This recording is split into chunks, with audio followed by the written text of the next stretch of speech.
Steve Gill brings the power to the people. You know, people keep asking me why I like Herman Cain so much. It's like, look, I got to see radio guys do well. Talk radio guys, you got to back your fellow talk radio guys. And Herman Cain showing the rest of the world why those of us who were talking good about him, months ago when nobody was paying much attention, is deserving of the accolades. Herman Cain, good to have you back with us. And again, going to be in Tennessee, where we broadcast from Nashville around the country. Going to be in, Jackson, Tennessee, going to be blowing through Middle Tennessee, and then next Saturday up in Cookeville, Tennessee at Tennessee Tech University. And if you go to our website, we've got some links that'll give you some details on how to get tickets and how to catch Herman Cain when he's blowing through Tennessee. And we've also got his website linked up so you can see when he's coming to your state, your community as well.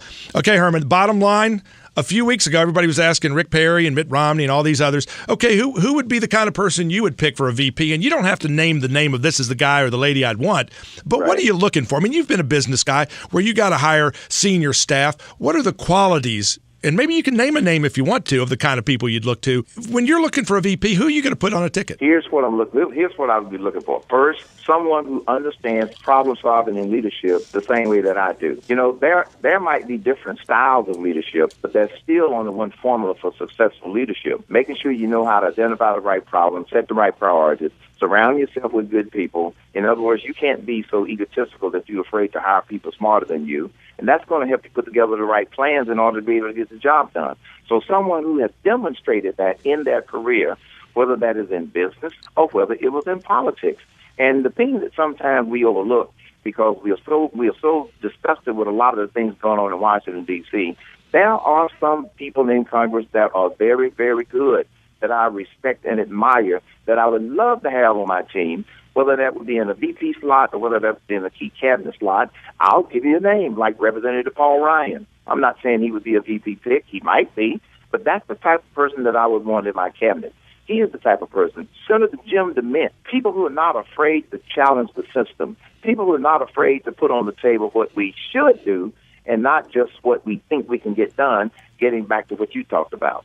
So and then the other element I'm going to be looking for are people with a lot of experience in a lot of different areas.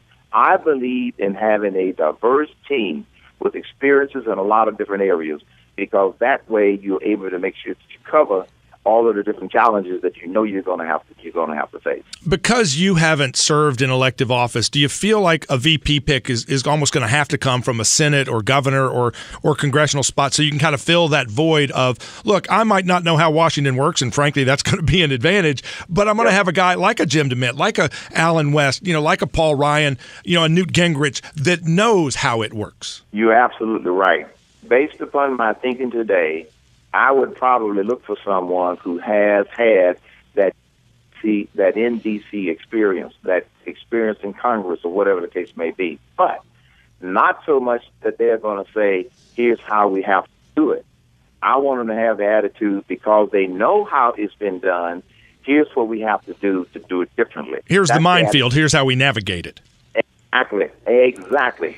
Here's how we navigate through these mines, but not that we have to do it the way they've always done it. That's the type of person I'm going to be looking for. There's an article in the Washington Examiner this week by Charles Hurt saying that what the liberals are starting to attack as they see you rising is, hey, well, is America really ready for another black leader? Because all they see is blackness, all they see is race. It's like, come on, this is ridiculous. I mean, you made a great comment earlier this week that you were referring to yourself as a dark horse, but now you're having to call yourself a long shot, which is going to get you under fire by the anti-gun liberals instead of the anti-racism liberals. These people, as you point out, have no sense of humor. They have no sense of humor. And Steve, let me tell you what, I find it almost laughable that, when people say that, because here's what I have found out traveling around this country for months. They don't care about color. The only ones that want to make color an issue are the ones who are desperate because they want to see an American black conservative win the nomination and possibly go up against Barack Obama. It's not about color. It's about character, it's about content of your ideas, and it's about leadership. So I don't see that as a factor at all. And let me throw out one other thing. You may have heard about the fact that Harry Belafonte called me a bad apple. Well, he called me a bad apple for two reasons. Number one, to basically try and shut me up. Do you think that's working, Steve? I don't think so. The other reason is, he and other liberals like Harry Belafonte, especially black liberals, They want to attack a person like me to try and get other blacks. Don't dare leave the Democrat plantation. Don't you dare look at the ideals of this Herman Cain guy. That's the other reason that he did it. I think he's just been on that banana boat too long, and he needs to, go on and sing some more songs and go on into full retirement. I know I'm going to get those names, and I'm going to recall those, but you know what? Not going to bother me, not going to slow me down. Not the first time, not going to be the last. And the bottom line is you're as American as apple pie, so maybe that's what he's really actually trying to hit at. You're an American success story. I mean, you didn't get born on third base. You didn't get born with a silver spoon in your mouth. That's why you're in a position to be able to criticize the Occupy Wall Street crowds and say, you get there through hard work, not because that's what I say people can do, but that's what I've done. Exactly. That's what I've done. I've seen my mom and dad do it. To a lesser extent economically, but the same values that allowed them to achieve their modest American dreams are the same values that I have used to achieve my American dreams and then some. And so my whole inspiration is I'm doing this for the grandkids. It's not about us. I'm doing it for the grandkids. And the founding fathers, they did their job. We have all got to be the defending fathers. This is why I made the decision to do this, and I just challenge everybody to do what they can do. And because we're at such a crossroads, Steve, in the words of the famous chef Emeril Lagasse, we've all got to kick it up a notch. I kicked mine all the way up to running for president. Everybody else is going to have to kick it up, and they may have been a little bit more modest in terms of the way they kick it up to, but that's what we've got to do in order to take this country back. You can tell we're both hungry. We're talking about apples. We're talking about bananas. We're talking about apple pie. You're kicking it up with Emeril Lagasse. We're talking about, Cajun food now. We're going to have a little, rice. The last question I got to ask you is, you've got this surge that you've seen. You have moved from the back of the pack to the front of the pack. You told us earlier this week, you're not the flavor of the month. How do you raise the money and get the staff? Because there's a different level of staff that comes when you're a front runner rather than in the pack. How do you get the staff and the money raised to keep the momentum going and not just be the flavor of the month? Here's the good news. Right after that Florida straw poll, our contributions increased by a factor of 10. And because of this surge, they are now almost up to a factor of 20. And it has remained at that level. A lot of people are now saying this long shot may not be such a long shot.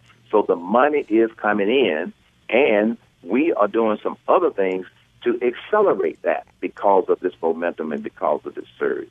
As far as getting the staff, you're right. Within a matter of weeks, we have got to nearly double the staff that we have. We have about 35 people full-time on the payroll when you count our field staff out in the various states as well as corporate.